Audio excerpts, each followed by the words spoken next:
mis hermanos, vamos a dejar a Jonás. Ya tiene Jonás 2 semanas. Esta va a ser la tercera semana de que Jonás sigue en el vientre del pez.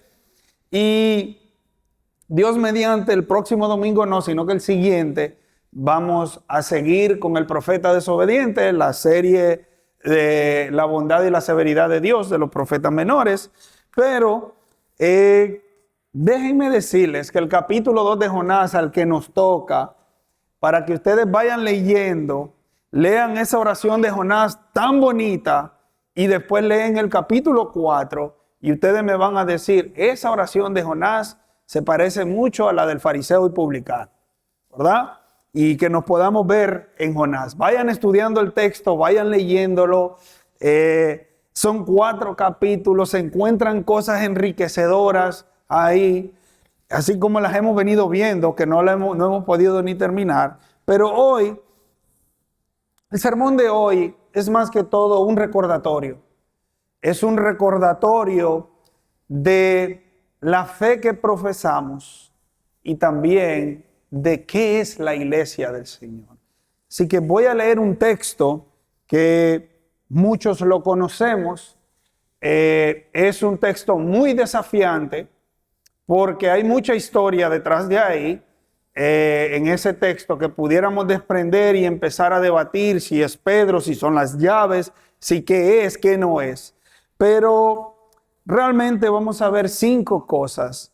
Y para dar crédito, yo leí hace mucho tiempo el libro de J.C. Ryle o de Juan Carlos Rile, y él tiene un sermón de este texto y es darle mérito a quien mérito lo merece. Me apoyé muchísimo en J.C. Ryle para hacer este sermón de hoy, porque si no lo hago, eso se llama plagio, ¿verdad? Y el plagio es pecado, ¿verdad? Y uno de los consejos que hemos tomado de las clases de seminario es: no está mal copiar a alguien más una cita, siempre y cuando seamos responsables de darle crédito a quien crédito realmente se merece. Es un librito, es un sermón. Juan Carlos Ryle tiene otro que se llama La Oración, también, que exhorta a la iglesia a orar. Son de esos libritos así que uno lo pone frente a la institución de Calvino y uno dice, pero aquí esto es oro puro. Así que vamos a orar, vamos a leer el texto y vamos a entrar en detalle. Señor, gracias. Señor, cómo hemos cantado desde el inicio al Trino Dios. Hemos cantado también, Señor, que la iglesia se moverá con el poder no de nosotros, sino del Espíritu de Dios. Y muy textual cantábamos, y las puertas del infierno no prevalecerán sobre tu iglesia. Señor, te pedimos hoy, especialmente, Señor, por mí, ayúdame en mi debilidad, Señor, a ser fiel, a exhortar con el texto, a animar con el texto, Señor, pero también a verme en ese reflejo que es tu palabra, y al igual que mis hermanos también, que puedan verse, que puedan meditar, que podamos todos meditar, Señor, y recordar el precio tan grande que tú pagaste por tu iglesia. No es mi iglesia, es tu iglesia, la iglesia del Dios viviente, columna, sostén y baluarte de la verdad. Gracias, oh Señor, porque no depende de nosotros, depende de Cristo, tu Hijo, que es la cabeza de la iglesia. Ayúdanos a ser miembros fieles, miembros comprometidos. Y si hay algo en nuestro corazón, Señor, que aún nos detiene, cantábamos también, empieza en mí, enséñame a obedecer, y cantábamos, Señor, con todos nuestros pulmones y decíamos, enséñame a obedecer, cueste lo que cueste. Gracias porque no nos has dado un espíritu de cobardía, sino de valentía. Probablemente tengamos miedo, pero no cobardía, porque tú nos has dicho que nos has dado eso. Cantábamos que tus promesas son como roca y nos aferramos a ellas. Ayúdame, Señor, a ser fiel para poder decir, así ha dicho Jehová. Gracias, oh Señor, en el nombre de Jesús. Amén y amén. Si me acompañan al Evangelio según Mateo, el versículo 16, y vamos a leer el versículo, vamos a estar enfocados en el versículo 18, pero vamos a leerlo desde el 13 y vamos a terminar en el versículo 20. Voy a leerlo en Reina Valera. Yo hace meses les vengo diciendo que estoy haciendo la transición de Reina Valera a Nueva Biblia de las Américas, pero todavía mi mente no registra eso. Viniendo Jesús, estoy en el 13, Mateo 16, versículo 13. Viniendo Jesús a la región de Cesarea de Filipo, preguntó a sus discípulos diciendo: ¿quién dice los hombres que es el Hijo del Hombre? ¿Saben que ese era el título que más le gustaba a Jesús que lo llamaran? En Daniel habla del Hijo del Hombre. ¿Quién dicen los hombres que es el Hijo del Hombre? Y ellos dijeron, le está preguntando a sus discípulos. Oigan lo que responden los discípulos. Unos, Juan el Bautista, otros, Elías, y otros, Jeremías o alguno de los profetas. Él les dijo: ¿y vosotros, quién dices que soy yo? Y respondiendo, sí, Pedro, Simón Pedro, si ese mismo que jamás te acontezca esto, Señor, él mismo respondió, Pedro. Dijo: tú eres el Cristo, el Hijo del Dios viviente. Entonces le respondió Jesús: bienaventurado eres, Simón, hijo de Jonás, no el profeta Jonás, porque no te le reveló carne ni sangre, sino mi Padre que está en los cielos. Y yo también te digo que tú eres Pedro, y sobre esta roca edificaré mi iglesia, y las puertas del Hades no prevalecerán contra ella. Y a ti te daré las llaves del reino de los cielos, y todo lo que atares en la tierra será atado en los cielos, y todo lo que desatares en la tierra será desatado en los cielos. Entonces mandó a sus discípulos que a nadie dijesen que él era Jesús el Cristo. Señor, háblanos a través de tu palabra. Salva a aquellos que no te conocen, que puedan exclamar: tú eres el Hijo del Dios viviente, tú eres el Cristo. Y que nosotros podamos también exclamar con ellos: tú eres el Dios viviente, el Cristo, el Salvador, el Redentor. Eres tú. Fuera de ti no hay nada. Fuera de ti hay vanidad. Fuera de ti hay pérdida y derrota. Háblanos, oh Señor, en el nombre de Jesús. Amén y amén. Mis hermanos, en mis primeros años de que el Señor me salvó y el Señor me agarró por ese lado, por una de mis mayores debilidades y pasiones que yo tengo, y es el fútbol, y por ahí me agarró el Señor. Y me recuerdo que 6 hermanos, de los 5 varones, yo era el menor, y mi hermana vino 7 años después. Y yo sí, mi música favorita, el género favorito, siempre ha sido el rock. A mí no me pregunten por rap, a mí no me pregunten por... No. Bueno, no sé ni bailar, imagínense ustedes. Y me casé con una dominicana que sabe bailar. Yo tengo 2 pies izquierdos. Y me recuerdo que mi mamá, uno de los primeros, puedo decir, cassette, tengo 44 años, y eran pirateados, o sea, no era original. De los 3 primeros que me acuerdo fue mi mamá, no sé si ella me los dio o yo los fui a comprar, pero estoy hablando hace mucho, por ahí en el 97, 96, 98. Y uno era Box Day, una banda de Guatemala, de rock, muy buena. La otra era Rescate de Argentina, que hasta el día de hoy la escucho. Y otra era Michael Rodríguez, un puertorriqueño, que entre una de sus canciones está la canción que se llama Burro, que en mis años de andar acotejando a mi esposa, yo se la dediqué la canción, imagínense ustedes. Pero había una canción muy buena y hablaba de una barca. Y voy a leer casi toda la canción y aclaro. Esto es una especie de parábola. Esta es una historia para después entrar al tema. Y la canción decía así: un niño de 6 años procuró hacer navegar un barco de madera que talló. Con una sonrisa a flor de labios depositó sobre el agua aquella barca, aquel madero, dice él, y navegó.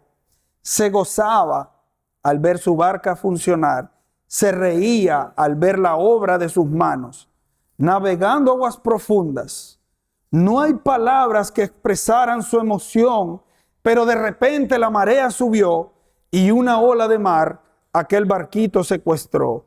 Pasaron los años y el niñito se convirtió en un prominente y respetado señor doctor. Un día en la plaza, caminando, una sorpresa se llevó al ver en una vitrina el viejo monumento, la vieja barca que él había hecho. Entró a la tienda y conversó con el comerciante y le dijo: le compro aquel talayón del estandarte. Señor comerciante, ¿cuánto quiere usted por el barco? Y el niño le dijo: le ofrezco 10,000 y me lo llevo sin pensarlo. Al ser puertorriqueño eran dólares americanos, ¿verdad? Porque él escribió, él es de Puerto Rico, entonces. Pero es una historia, no es real. Trato hecho, exclamó el vendedor. Con barca en mano aquel doctor de ahí se marchó. Pero la curiosidad invadió a aquel mercader, salió corriendo a la calle y fue atrás del doctor y le dice: señor doctor, discúlpeme, ¿por qué usted ha pagado tanto si es solo un madero sin valor? ¿Por qué le llama tanto la atención? Oh, dígame, ¿por qué ha pagado tanto? Si solo fue un trachapado ordinario y olvidado, pero dígame por qué usted ha pagado tanto. Y el doctor le responde de esta manera: un niño de 6 años procuró hacer navegar un barco que después se le extravió y por años le buscaba y hoy por fin le encontró. Quiero decirles que el niñito aquel soy yo. Esta es mi barca, pagué un alto precio, pero al fin está conmigo. Esta es mi barca y no me importa su aspecto. La restauraré y funcionará como yo quiero. Esta es mi barca y aunque parezca sencilla, haré proezas, milagros y maravillas. Y entre comillas dice: iglesia, tú eres mi barca y aunque venga la tormenta, mantente firme navegando hasta el día que vuelva. Hasta el día que vuelva, hasta el día que vuelva, mantente firme navegando hasta el día que vuelva. El texto de hoy, vemos 5 cosas en el texto de hoy. Y vemos un edificio, porque el texto dice mi iglesia. Vemos un constructor: yo edificaré mi iglesia. Vemos un fundamento que es sobre esta roca. Vemos el peligro también, las puertas del Hades, y vemos la seguridad: no prevalecerán contra ella.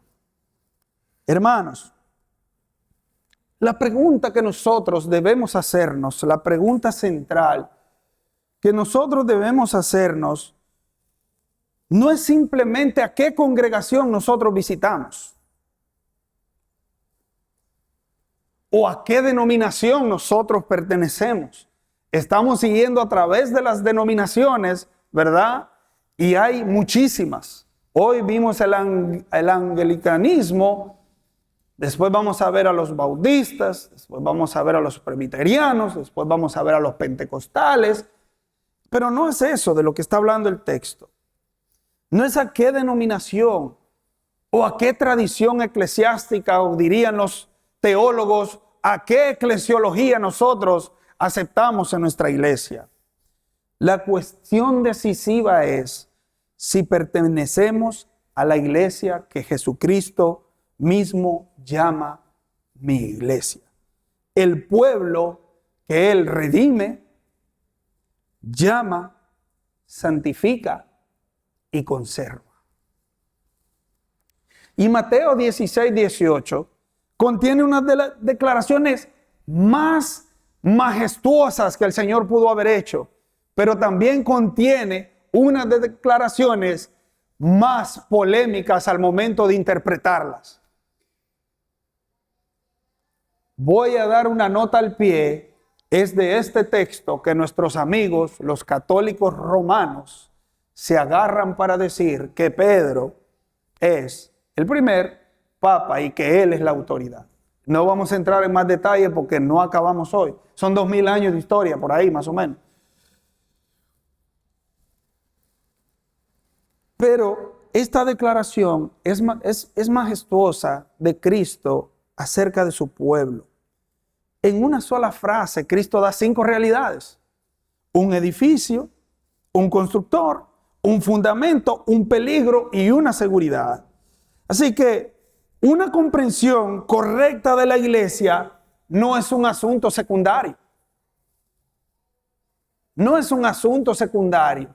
Por eso cuando alguien a mí me dice, es que yo leo la Biblia en mi casa, yo no necesito ir a la iglesia, eso me da pie a mí para decirle, usted no lee su Biblia.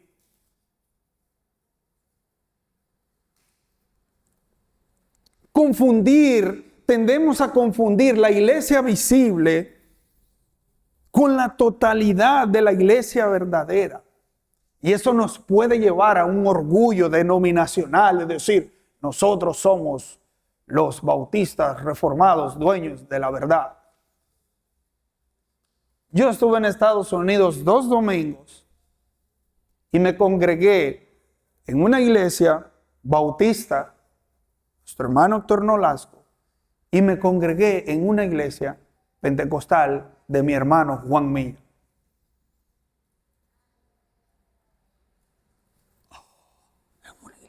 Sí, ahí estaba. Es la iglesia universal. Son mis hermanos en la fe. Creemos en ese Dios trino que cantábamos hoy. Creemos en ese credo de los apóstoles. Y en las cosas secundarias, pues cada quien hace lo que tiene que hacer. Pero yo le di un abrazo a mi hermano y vi a otros hermanos que tenía años de no verlos. Y lo que más me sorprendió fue, nosotros sabemos lo que ustedes están haciendo allá en República Dominicana, cuando yo nunca les había dicho. Son mis hermanos y oran por mí. Hermanos, Cristo está edificando una iglesia, un pueblo redimido sobre un fundamento inconmovible de su persona y su obra. Aunque ese pueblo sea atacado, jamás será finalmente destruido. Jamás. Así que vamos a entrar a la primera palabra, que es el edificio. Y nosotros tenemos como costumbre decir, ¿dónde estás? En la iglesia. Pero es una cuestión de costumbre. Yo no voy a ser legalista y decirle, no, eso no es la iglesia, eso es un edificio. Aunque en muchas ocasiones yo digo, si la iglesia del Señor no está reunida en este lugar, este es un edificio como cualquier otro. Ahora, aquí no nos vamos a poner a hacer cosas que después la gente diga, no, pero ahí en esa iglesia ponen, no sé, dembow, vamos a decir, no sé, una música rara y bailan y hacen esto y hacen lo otro. No, hay que tener también ciertas pautas, ¿verdad? Porque mucha gente entiende que este lugar es santo. No, santo es el pueblo que Dios está acá y lo vamos a ver más adelante. Así que ¿Qué es la iglesia de la que habla Cristo? No es nada material, no es algo institucional. Si ustedes sabían, nosotros como cuerpo local de creyentes estamos creando una institución. Estamos siguiendo a través de todos los procesos legales que hay que hacer para ser una organización sin fines de lucro. Obedecer a todas las autoridades. Eso es lo que el Señor requiere de nosotros como sus hijos. No se trata del edificio. Ya sea de madera, ya sea de piedra, ya sea de mármol. Tampoco puede reducirse, y lo vuelvo a repetir, a una sola denominación, nación o estructura eclesiástica visible. Hay un constructor, hay un edificio, perdón, y es su iglesia. Pero no está hablando de nada físico.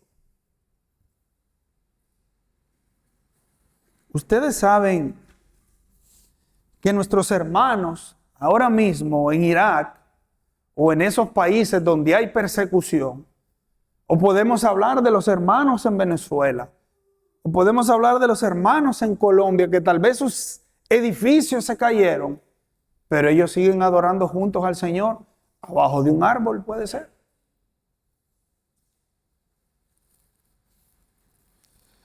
La iglesia verdadera está compuesta por todos los verdaderos creyentes en Jesucristo. Verdaderos creyentes, quienes han sido llevados al arrepentimiento, han acudido a Cristo en fe y han recibido la gracia de Dios y han sido y hemos sido y seremos hasta que Él vuelva renovados por el Espíritu Santo. Él es el cuerpo de Cristo. La iglesia es la esposa de Cristo. Ahora, la pregunta también que nos debemos hacer es, ¿dónde adoras al Señor?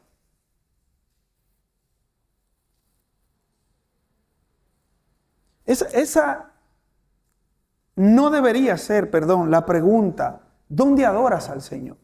La pregunta debería de ser, ¿has sido reconciliado con Dios por medio de Cristo para adorarlo a Él?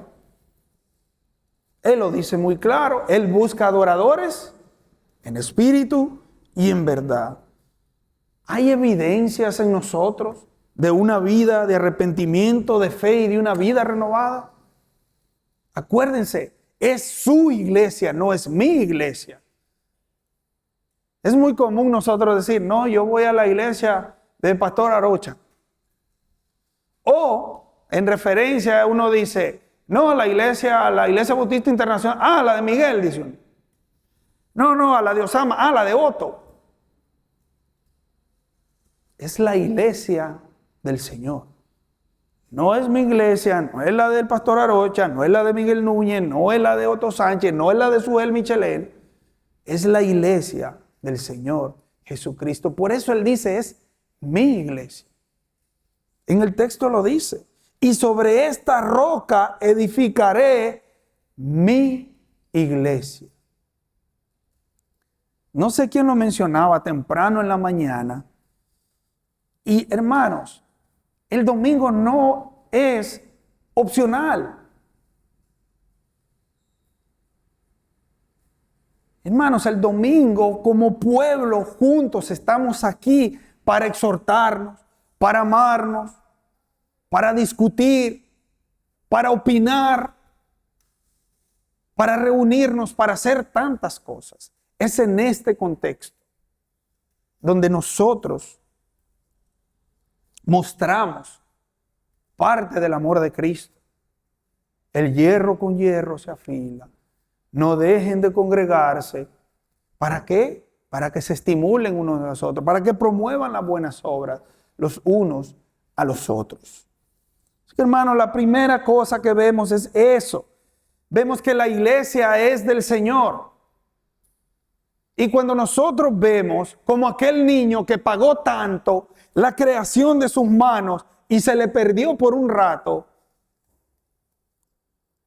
el Señor pagó un alto precio. Alguien decía, ¿cómo puedes amar a Cristo y no amar a su esposa, que es la iglesia? O podemos decir lo mismo, podemos decirlo al revés. ¿Cómo puedes amar tanto a la iglesia y te has olvidado del novio?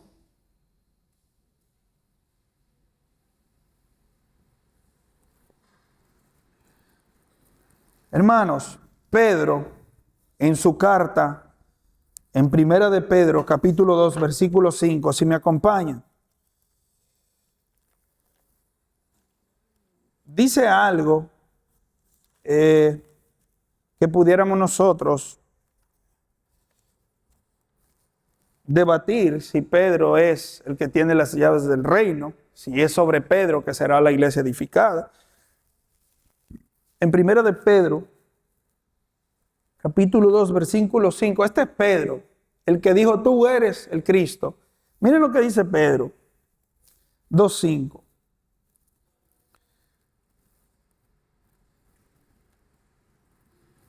Vamos al 4. Y viniendo a él como a una piedra viva, desechada por los hombres, pero escogida y preciosa delante de Dios, también ustedes, como piedras vivas, sean edificados como casa espiritual para un sacerdocio santo, para ofrecer sacrificios espirituales aceptables a Dios por medio de Jesucristo. Pues esto se encuentra en la Escritura. Yo pongo en Sión una piedra escogida, una preciosa piedra angular. El que crea en él no será avergonzado. Hermanos, como creyentes somos eso. Somos piedras vivas. Somos quienes formamos, y si lo vamos a poner en las palabras del apóstol Pablo en Romanos capítulo 12, dice, cada uno sirva con el don que Dios le ha dado. Pablo a los corintios les dice, a uno los hizo esto, a otro los hizo esto, pero todos forman parte de un mismo cuerpo donde Cristo es la cabeza. No estamos hablando entonces de que es algo físico, está hablando de algo espiritual. Yo les digo siempre, yo no me paro ahí a cantar porque yo no le atino a ni una nota. Yo no tengo eso. Cambiar pampers depende. Yo no puedo cocinar, imagínense. Pero hay otros que lo hacen, y esa es la parte de que todos Dios nos ha dado una habilidad, un don, un talento que lo podemos poner al servicio de ella. Acuérdense, hermanos, los dones que usted tiene no son suyos, son de la iglesia, que Dios los ha dado a través de usted para la iglesia. No, es que a mí el Señor me hizo cantante. Pues no es suyo. Usted es una piedra viva y tiene que edificar al otro.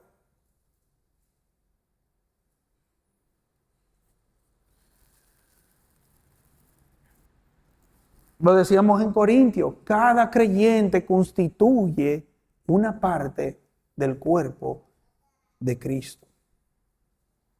Hermanos, no sé cuántos de ustedes, yo sé que el pastor Ramón va a estar conmigo en eso, pero todos somos parte de ese cuerpo. Miren, cuando a mí me duele el estómago, me duele la cabeza. Y eso también me afecta en lo emocional, porque cuando a mí me duele la cabeza, ni me hablen porque se me... no respondo mal, pero uno se pone de mal humor. ¿Qué quiero decir con esto? Como somos parte de un mismo cuerpo, cuando yo veo a aquel hermano que está en pecado, muchas veces pareciera que nosotros estamos esperando que él caiga para ir a decirle, te lo dije. Nos debería de doler. Y eso es lo que Pastor Ramón probablemente es una de las cosas más dolorosas en la iglesia del Señor. Cuando a un hermano hay que pararlo ahí enfrente y ponerlo en disciplina. Miren, yo hasta el día de ahora mismo me da deseo de llorar porque yo lo vi por una vez. Y vi a mi hermano en pecado y después de ese proceso de disciplina y el pastor dio todo y otro hermano se paró y yo lo busqué, yo hice esto con él y el hermano en desobediencia y en disciplina, y eso es doloroso. Todos somos parte de un mismo cuerpo, de esa iglesia del Señor. Nos debería de doler tanto cuando un hermano está en pecado como nos debería de alegrar cuando un hermano va creciendo en la fe.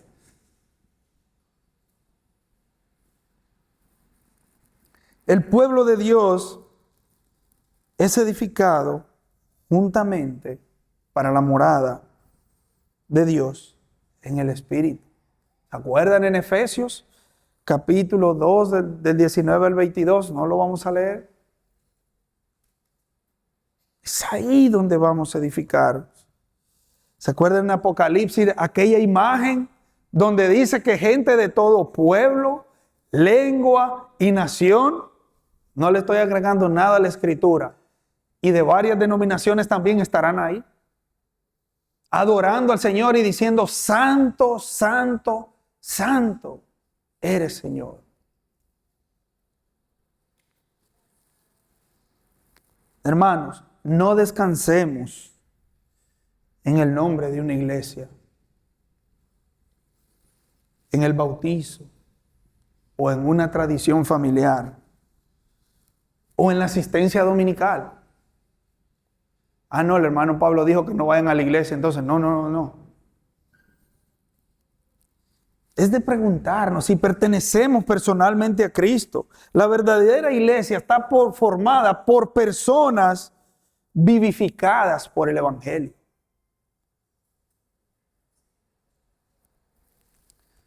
Hermanos, muchas veces somos tan dados a pegarnos a la tradición. Yo les soy muy sincero, yo hasta el día de hoy lucho con muchas de las tradiciones que nos dejaron nuestros hermanos los reformadores. Pero son tradiciones que no me añaden ni me quitan, pero son tradiciones. Y muchas veces ponemos eso por encima de otras cosas que son prioritarias. Alguien por ahí una vez dijo, hablando del tema de las tradiciones en la iglesia, dijo: a mí el saco de un muerto no me queda. Y tiene razón. Tiene razón. Dios me ha dado la oportunidad de salir fuera a otros países donde adoran diferentemente a nosotros, y es un choque, hermanos. Pero ¿saben qué? Su adoración es genuina y es hermosa. Y yo no los puedo criticar por eso. El edificio, mi iglesia. Ahora, ¿quién hizo ese edificio? ¿Quién es el constructor?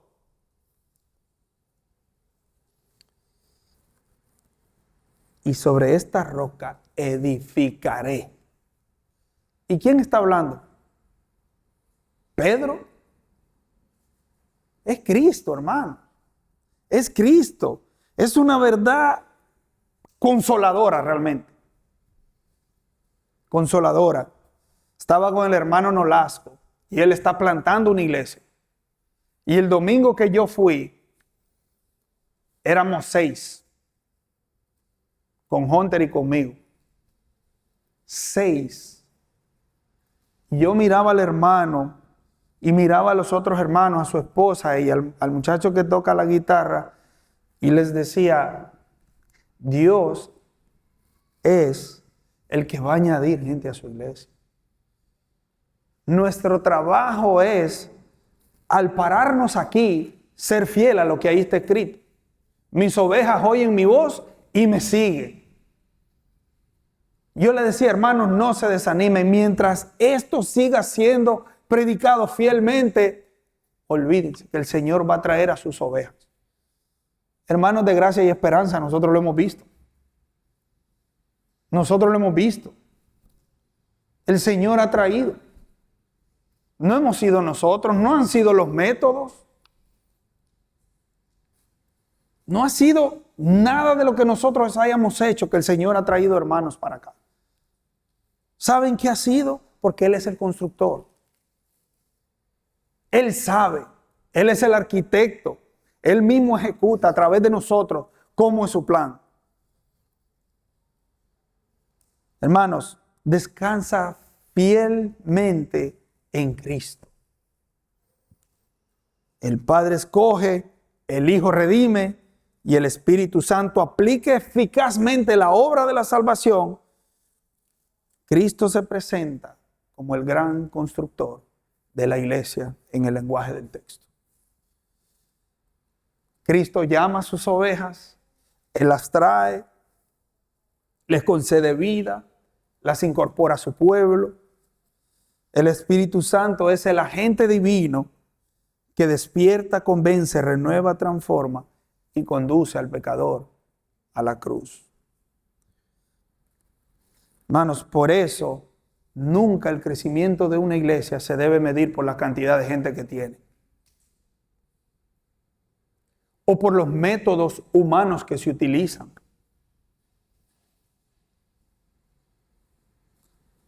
Hace poco se fundó una iglesia en la capital de 7,000 miembros. Domingo tras domingo, 7,000 personas. Y es curioso porque quien preside la iglesia tiene el título de apóstol. Desde ahí va mal la cosa.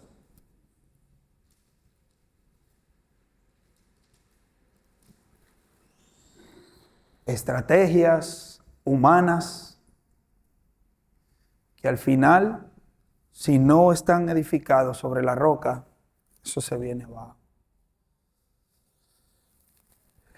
Yo recibo muy a menudo correos electrónicos, por eso les hablaba del plagio, me reservo el nombre, a un ministerio del que muchos de nosotros hemos sido bendecidos. Unos dicen que es calumnia, otros dicen que es verdad, pero está siendo investigado muchos de sus pastores por plagio de sus sermones.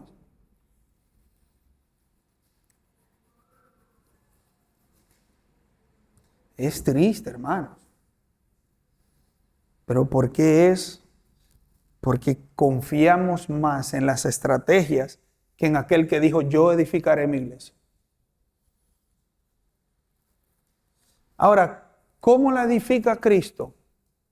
A través de instrumentos débiles, incómodos que somos, ¿verdad? Para Él edificar su iglesia. En Efesios Él dijo, Él hizo a unos apóstoles, a otros profetas, unos entienden que es pastores y maestros, pero es el pastor maestro. Así es como el Señor edifica su iglesia. Si no, miren quién acaba de dar esa declaración. Era un gran teólogo, Pedro. Sacó una espada para... Háganme el favor. ¿Ustedes creen que era la oreja que le quería cortar? ¿Quién saca una espada violentamente para cortarle la oreja a alguien? Era un pescador. Era un pescador. Y después vemos en el libro de los Hechos cómo le dice, a ti te daré las llaves del reino, y él es el que va a los judíos. Él es el que se enfrenta a los judíos.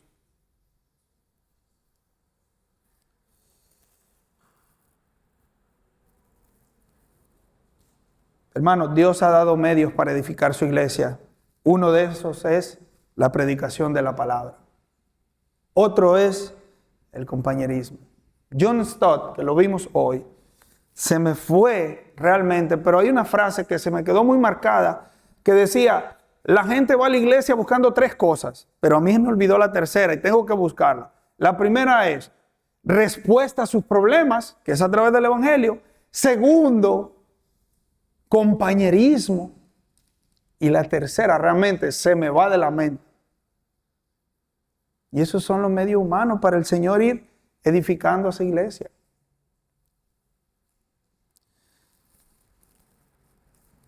Pudiéramos hablar de la disciplina eclesiástica.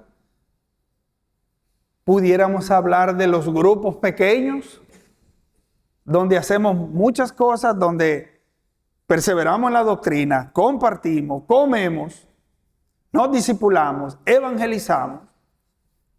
Son medios que el Señor utiliza. Ahora, hermanos, esta verdad de decir, el Señor dice, yo edificaré mi iglesia, eso debe humillar a cualquier siervo del Señor que es pastor. A cualquiera. Aquel ministro exitoso que sostiene el ministerio y dice, no, porque nosotros hacemos esto y esto y esto y esto. No. Esto también debe ayudar a aquel ministro desanimado. Hay una historia del hermano Hans, que los que no lo conocen, va a estar con nosotros el próximo domingo. Él la cuenta. Y él dice que estaba parado ahí cuando los cultos se hacían en la tarde y él estaba ahí parado por la ventana orando y decía, Señor, desanimado él, probablemente Alberto, los que iniciaron aquí, él me cuenta esa historia y me decía, yo estaba ahí parado, me dice, ustedes saben cómo es el hermano Hans. Y yo orándole al Señor le decía, Señor, envía gente a esta iglesia desanimada. Y el hermano, lo que está orando ahí, venían todos los niños del hogar. Y el hermano Hans dijo, miren, déjenme callarme mejor. Eran niños los que venían. Ah, pues tú estás pidiendo gente ahí, te los mandé ya. Ahí están todos. Y aquí los ven a muchos de ellos, aquí están con nosotros. Vienen temprano en la mañana. Es el Señor, hermanos. Hermanos, el Señor cuando trae a un pecador y lo une a su iglesia, no lo hace ni antes ni después, es en el momento apropiado. Estos hermanos llegaron en el momento apropiado. El hermano Giovanni llegó en el momento apropiado. Ángel y Heidi llegaron en el momento apropiado. Y los que se están uniendo llegaron, Juan Carlos, Marisol, han llegado en el momento apropiado. No llegaron ni antes ni después. O sea que el constructor es tan sabio que tiene cuidado de cuándo poner a la gente ahí. Descansemos en el Señor, hermanos. Descansemos en Él. Él es el constructor, Él es mucho más inteligente que nosotros. Él sabe lo que necesitamos. ¿Se acuerdan de Pablo y Apolos? Y la gente en Corintio peleando. No, yo soy de Pablo, yo sé. Y Pablo le dice, miren, yo sembré, Apolo regó. ¿Y quién da el crecimiento? El Señor. El Señor da el crecimiento, hermanos.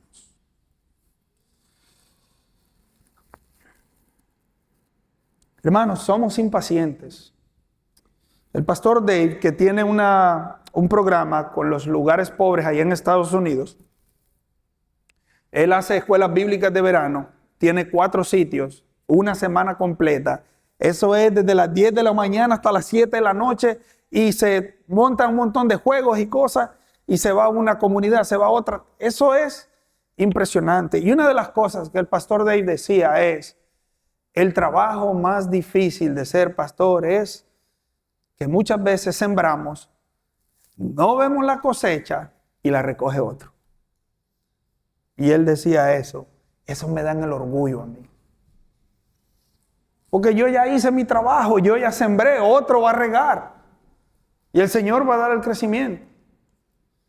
Y probablemente Él le ha compartido el Evangelio. Puedo decir que en todos estos años que tiene el programa de Stream, probablemente le ha compartido el Evangelio tal vez a unas 500,000 personas.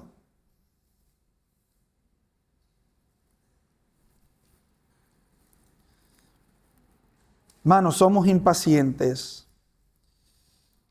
Cristo ve el principio y el fin.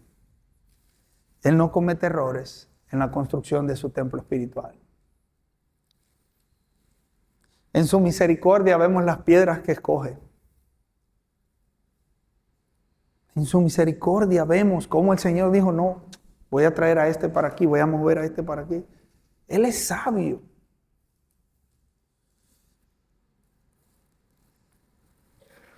Si el Señor no edifica su casa, el trabajo humano es en vano. ¿Se acuerdan en Hechos? Después de que la iglesia primitiva dice, perseveraban en la doctrina de los apóstoles, en el partimiento del pan, en la oración, y cierra ese texto con una frase maravillosa y dice, y el Señor añadía a la iglesia aquellos que debían ser salvos. No dijo la predicación de Pedro, no dijo la predicación de los apóstoles, no, el Señor añadía a la iglesia aquellos que iban de ser salvos. El que comenzó la buena obra es su iglesia, es una buena obra. Él la va a perfeccionar. ¿Cuándo? Cuando Él vuelva. Dice que Él va a venir por una iglesia pura y sin mancha.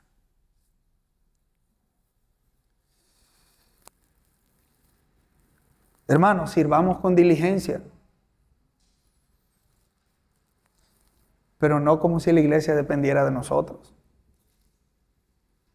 sino que depende de Cristo. Predica, discipula, evangeliza, ora, haz buenas obras. ¿Sí? Allá en Mateo dice que la luz de Cristo alumbre para que quienes, los hombres, las vean y glorifiquen a mi Padre. Y ahí hay dos tipos de personas. Le está hablando a sus discípulos, pero hay otras personas que están escuchando.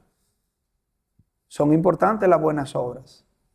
Lutero decía, las buenas obras no salvan a nadie, pero tus vecinos las necesitan. Y descansemos en Cristo, que Él es quien edifica. Y eso nos va a ayudar a combatir el orgullo y a combatir la desesperación también. Todos desearíamos ver este lugar lleno, ¿no? Y quisiéramos hacer muchas más cosas. Pero no es el momento ahora. Él es sabio, Él sigue edificando su iglesia, Él sigue moviendo. ¿Cuál es el fundamento entonces de esta construcción? ¿Sobre qué? Sobre esta roca. Y este es el punto de debate entre los amigos católicos romanos y nosotros los protestantes, pero no vamos a llegar ahí.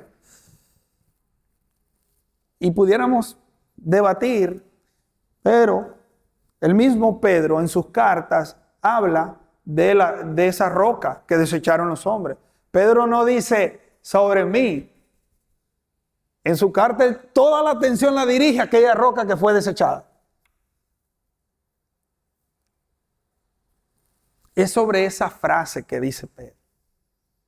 Es sobre esa frase que él dice. Tú eres el Hijo del Dios viviente. Si no, Pedro en su carta diría, no, es sobre mí. Es sobre mí que va a empezar la edificación y no. Hey, la piedra que desecharon, esa piedra preciosa, esa es. Y de ahí nosotros vamos a ir encima de eso. El fundamento de los apóstoles, ¿verdad? Que habla el libro de la carta de Pablo a los Efesios. Si no, ahí mismito en el texto, digo, un poquito de apologética básica esta, ¿verdad? Ahí mismo en el texto, el Señor reprende a Pedro. ¿Cómo de primero le dice, no, sobre Pedro van a edificar, y después le dice, apártate de mí, Satanás? Ahí mismito en el texto uno pudiera, ¿verdad? Claro, eso es apologética 101. De ahí se va al griego, se va esto. Pero así lo que vemos en el texto, en contexto inmediato, en eso, vemos que tanto en primera y segunda de Pedro, todo apunta a esa piedra que era Cristo. Y ahí mismo en el texto vemos que no se refiere a que Pedro era la iglesia. Y a ti te daré las llaves de los reinos, y esa tiene una simbología. No es lo que nos han pintado a nosotros, que nosotros morimos y San Pedro nos está esperando allá. No es San Pedro el que nos va a juzgar a nosotros. Vamos a ver al Señor cara a cara, ¿verdad? Y ahí va a estar nuestro abogado, que es Cristo, intercediendo. ¿Cuánto? ¿Una vez, dos, tres? No, para siempre. Él es el sacerdote para siempre. Así que es sobre esa roca. Está ligado a eso, a la obra y a la persona de nuestro Señor Jesucristo. Por eso nosotros sostenemos, solo Cristo salva. Él es la roca. No hay otro. Hermanos, este fundamento tuvo un costo inmenso. El Hijo de Dios tomó naturaleza humana,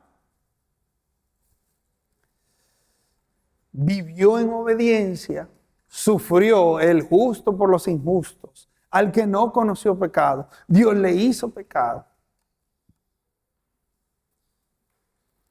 Hermano, ese fundamento es tan fuerte para soportar el peso del pecado. Somos la iglesia, hermano. Estamos sobre Cristo. Aquel hermano, o cuando nosotros fallamos, tenemos que soportarnos los unos a los otros.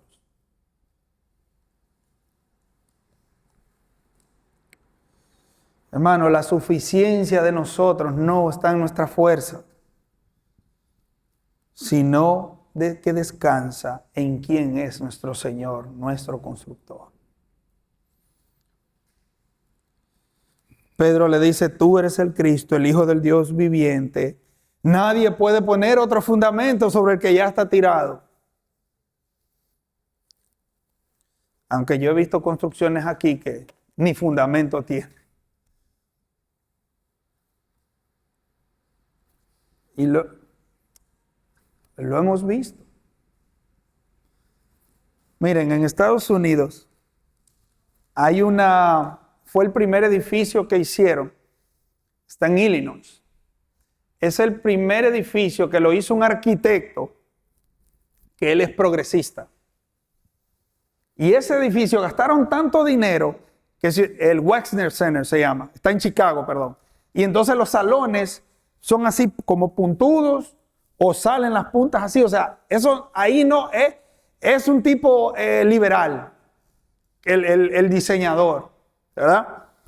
Hicieron, como dirían en buen dominicano, un disparate de edificio. Pero el fundamento no lo hicieron así. El fundamento sí lo hicieron como se debe de hacer. ¿Por qué? Porque si lo hubieran hecho de otra manera, probablemente ese edificio no estaría de pie hoy.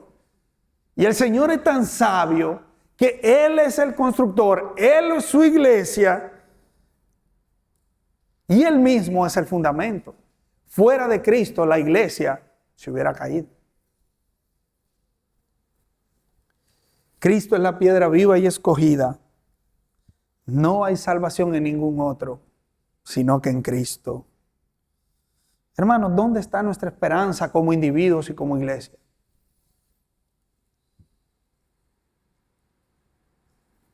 ¿Dónde la tenemos puesta? ¿En Cristo?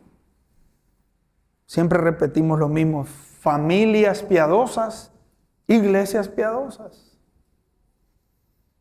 padres piadosos, hijos piadosos.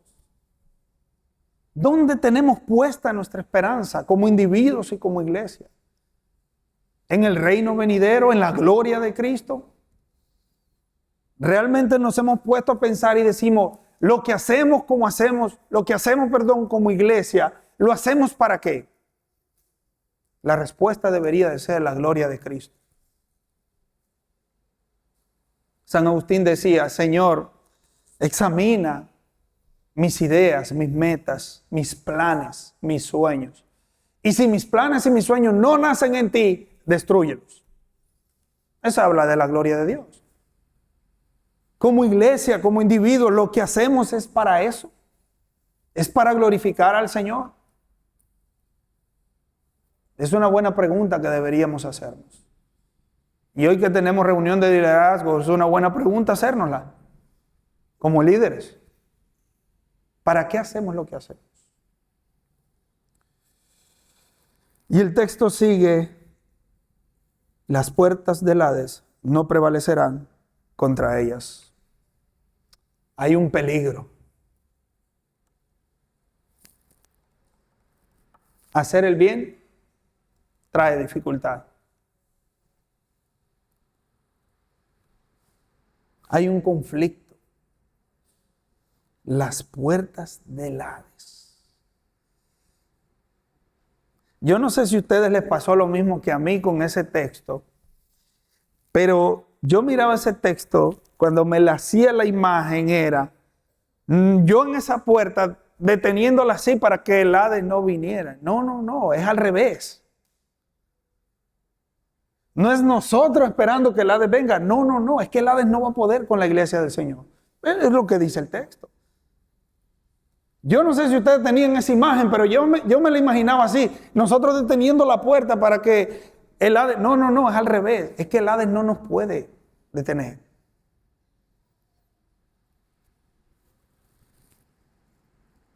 Hay una oposición real. Y lo voy a decir con nombre y apellido. Como bautistas nosotros a veces ponemos a Satanás como, ok, está ahí. No, el enemigo es real. El enemigo de las almas dice que anda como qué, como león rugiente, es buscando qué hacer. Buscando a quién devorar.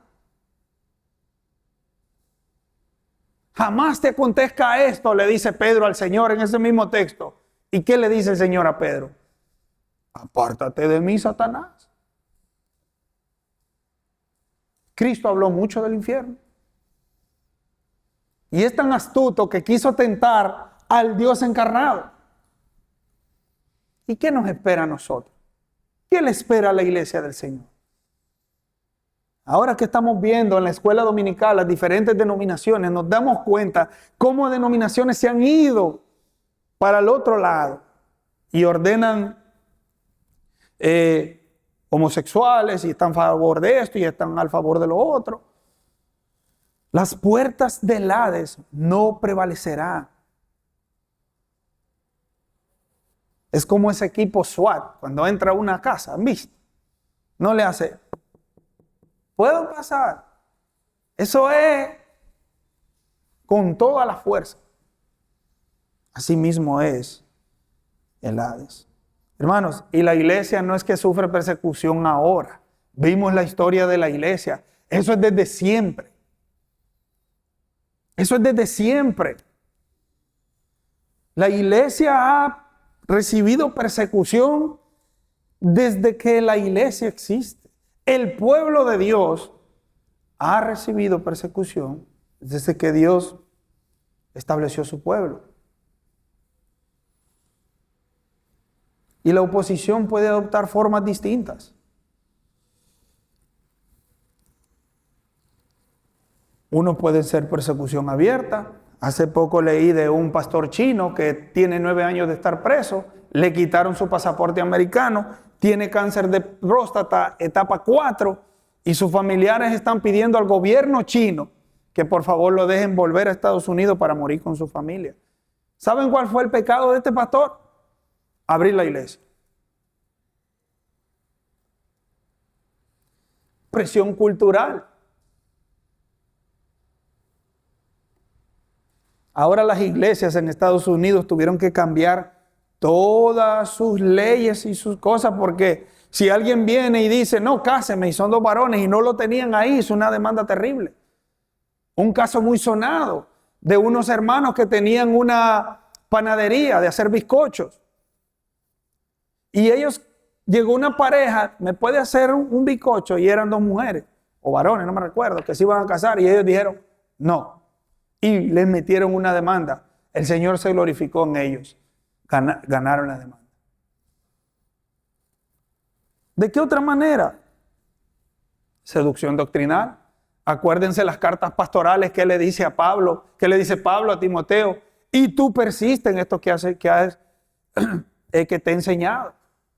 Huye, vendrán en estos últimos tiempos hombres vanagloriosos que quieren escuchar y la gente va a querer y se van a amontonar porque tienen comezón de oír. La mundanalidad dentro de la iglesia, Alberto predicó acerca de eso.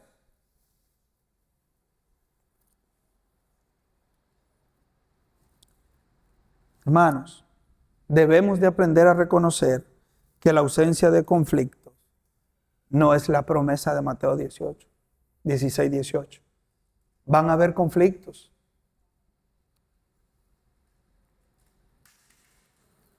Cuando pensamos así, toda dificultad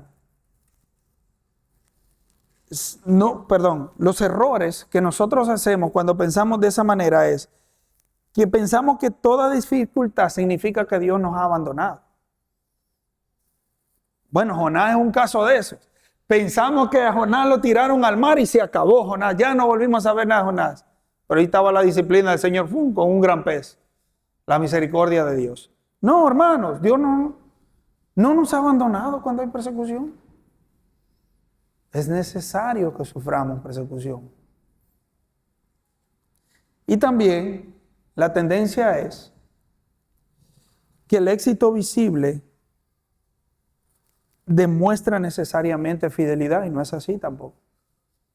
Yo les ponía el ejemplo de la iglesia del hermano Nolasco, 6 personas, y les ponía el ejemplo de una iglesia de 7,000 miembros todos los domingos. Ahora el hermano Nolasco es fiel, en el otro lado, tristemente no. Y eso no es sinónimo de que hay un avance.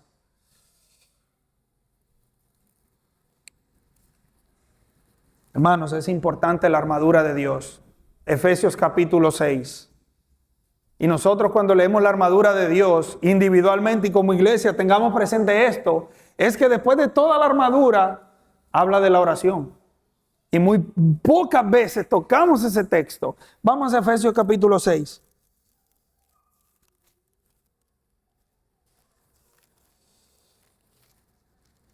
Por lo demás, fortalezcanse en el Señor, en el poder de su fuerza. Estoy en el 10.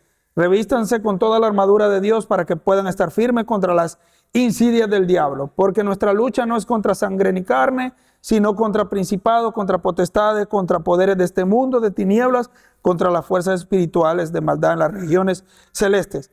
Por lo tanto, tomen la armadura. El 13. En el 16, tomen el escudo de la fe. Y en el 18, ya después de tener la armadura, en el 18 dice, con toda oración y súplica. ¿Ven por qué es tan importante la oración corporativa como iglesia? Porque la lucha que tenemos no es contra carne ni sangre. Es una lucha férrea contra el enemigo. John Piper decía, cuando no oras es porque no te has dado cuenta que el mundo es una guerra. El adversario busca a quien devorarlo, dijo Pedro. Hermano, la batalla no es derrota.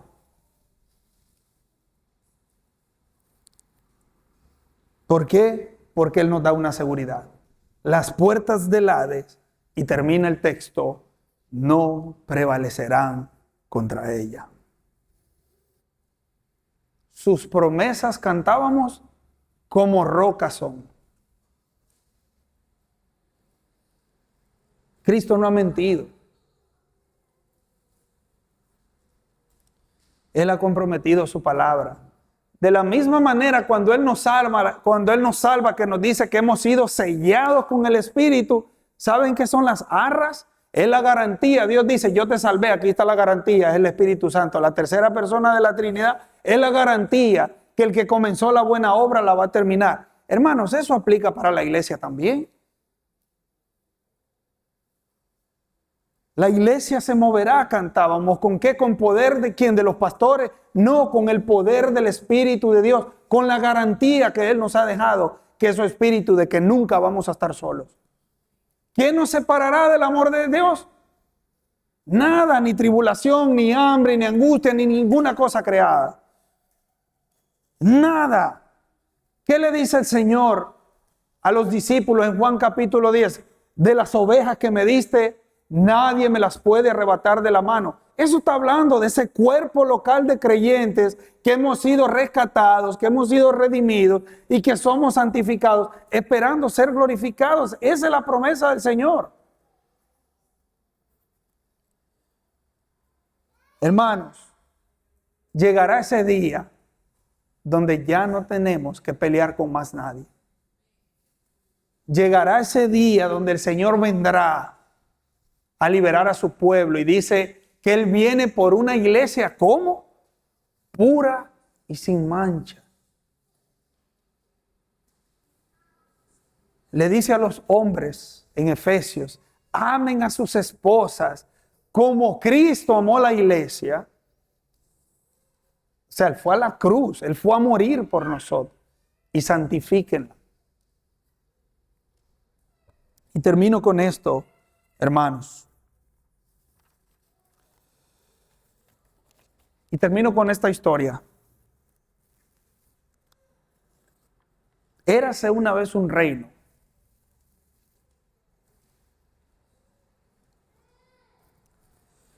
llamado Israel. Como todos los reinos, Israel tenía un rey, un territorio y un conjunto de leyes. Los ciudadanos de este reino tenían, una tarea diferente a la de los otros reinos, especialmente importante que hacer. Fue como que si Dios hubiese enviado un comunicado de prensa a todas las naciones de la tierra explicando que Israel era suya y que las naciones debían mirarla a ella si querían saber cómo era Él. ¿Era Dios misericordioso o inmisericordia? ¿Justo o injusto? El comunicado de prensa decía, si quieres averiguarlo, observa a esta nación. Él les había dado un conjunto detallado de leyes para que supieran exactamente lo que tenían que hacer. Lamentablemente, Israel falló de manera estrepitosa en su tarea. Se comportaron como adolescentes inseguros a quienes les importaba excesivamente las opiniones de los otros pueblos. Imitaron a las naciones en lugar de imitar a Dios. Tal vez pensaron que eran demasiado sofisticados para cumplir la ley de Dios. Esto suscitó que las naciones pensaran que Dios no era nada especial en realidad. De hecho, seguro que Él se parecía a muchos de ellos mismos. Entonces, un día apareció un hombre llamado Jesús, quien dijo, por lo menos 4 cosas que tambalearon en el reino. Dios iba a deshacer a Israel. Ellos estaban perdiendo el derecho que les había representado. Jesús sería ahora quien representaría al Padre celestial. En realidad, Él era Dios mismo y la imagen perfecta del Dios invisible. Dios estaba estableciendo un reino, no geográfico como Israel, que era el lugar, sino como su autoridad sobre un grupo particular de personas. Este reino era para personas que se arrepintieran, que eran pobres en espíritu y humildes como niños. Los ciudadanos de este reino que Él compraría a través de su muerte en la cruz, se unirían a Él en la tarea de representar a Dios aquí en la tierra. Hermanos, la iglesia del Señor, juntamente con Cristo, somos los que representamos a Dios aquí en la tierra. Hermanos, yo no me explico cómo usted puede amar al novio y no puede amar a la novia de Dios. Yo no me explico cómo usted puede decir, me fascina la iglesia, pero no quiero saber nada con Cristo. No quiere crecer, no quiere orar, no quiere leer la palabra del Señor, no quiere asistir a los grupos celulares, a todo lo demás. Y viceversa. No, yo amo a Cristo, pero no se le ve por la iglesia. Hermanos, tenemos una responsabilidad como cuerpo local de creyentes. Y es que el mundo allá afuera, el residencial Don Nicolás, pueda decir, ese es el Dios verdadero. Ese es el Dios que salva, ese es el Dios que sana. Somos los responsables nosotros, hermanos. Y acordémonos de las palabras de este texto. Yo también te digo que tú eres Pedro, y sobre esta roca edificaré mi iglesia, y las puertas del Hades no prevalecerán contra ellos. Hermanos, es Cristo nuestra esperanza. Y damos gracias a Dios por aquellos hermanos que fielmente están aquí a las 9:30 tomando clases de membresía de la iglesia. Y es una invitación a aquellos que todavía no forman parte. Él murió por una iglesia de personas que salvó, que escogió primero, que la salvó, que la santificó y la está santificando y la glorificará. Cierro como decía Martín Lutero. Fuera de la iglesia de Cristo no hay salvación. Oramos. Señor, gracias. Tú eres bueno. Tu misericordia es para siempre. Y gracias por este recordatorio de que moriste por una iglesia. Moriste por ese cuerpo universal de creyentes, Señor. Y nos has dado una tarea, un trabajo. Y es, Señor, reflejar a Cristo, a tu reino, Señor. Señor, perdónanos por muchas veces, no haber, Señor, buenos representantes, Señor, de quien tú eres. Y ayúdanos a no seguirlo haciendo. Perdona nuestros pecados, oh Señor. Y te pedimos, Señor, por aquellos por los que tú moriste, por tus elegidos, para que los traigas, Señor, y los unas y los añadas, Señor, a tu iglesia universal y también a este cuerpo local. Perdona nuestros pecados, oh Señor, en el nombre de Jesús. Amén y amén.